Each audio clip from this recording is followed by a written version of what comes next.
Oo, wala lang. Gusto ko lang marami kahit mumurahin. O sige, alam mo, ako share ko lang. Dati, may na-realize ako lately Na-realize ko na sobrang ganda pala kapag yung mga gamit mo is quality. Kasi noon, syempre, wala pa tayong budget noon, di ba?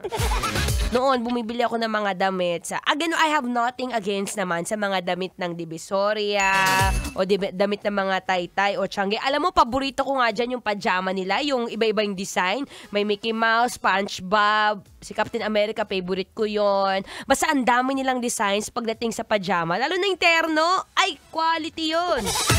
Pero isa sa mga na-realize ko lately, iba pa rin talaga kapag medyo pricey yung binibili mong produkto. May natanong ako isang beses, isa sa mga paborito kong produkto, isang Uniqlo. Uniqlo baka naman. Yung Uniqlo kasi, isa lang siya sa mga staple na closet damit mo na pwede mong suotin araw-araw. Kunyari, bibili ka lang ng isang pares ng pants, tapos 3 kulay ng t-shirt, pagkatapos sasamahan mo ng 2 blazer, paikot-ikot mo lang yon. Tapos, ang ganda ng quality nila in fairness. Tapos meron akong isang damit, siguro mga 6 months old na yon. Tapos araw-araw ko siyang ginagamit. Yung garter. Yung garter talaga hindi lumuluwag.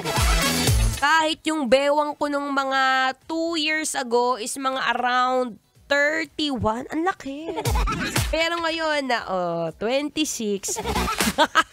Yung 26 kong bewang, kasyang-kasya pa rin. Yung garter ang nag-adjust. So dito mo makikita, no, kapag ka pala bumibili ka rin ng mga produktong may quality, talaga naman magtatagal pa sa'yo. Diba? Isa sa mga simpleng kailangan mo ring isipin bago ka bumili ng isang regalo. Doon ka ba sa quality o doon ka sa quantity? Doon naman tayo sa quantity. Kunyari, ako, sabi ko nga noon, mahilig akong bumili ng sobrang daming ballpen. Mahilig ako bumili ng ballpen na, ewan ko ba, ilan lang naman daliri ko. Tsaka, hindi naman lahat gagamitin ko. Gusto ko 5 colors of red. Pero, isa sa mga, teka lang, ayan, isa sa mga paborito ko talaga, yung kapag marami kang ballpen, nakakatuwa siyang tignan kahit 5, 10 piso. Pero na-realize ko, ang bilis mawala ng tinta. Masaya pang marami, pero mahirap din pala. Oo, di ba? So, minsan kailangan isipin din natin, tama ba? Okay ba tayo sa quality o dun tayo sa quantity kapag bumibili? No? Pasya mamaya pag-usapan ulit natin yan. Tuloy-tuloy ang ating daldalan. At nagmamadali si Abra. Here's another song.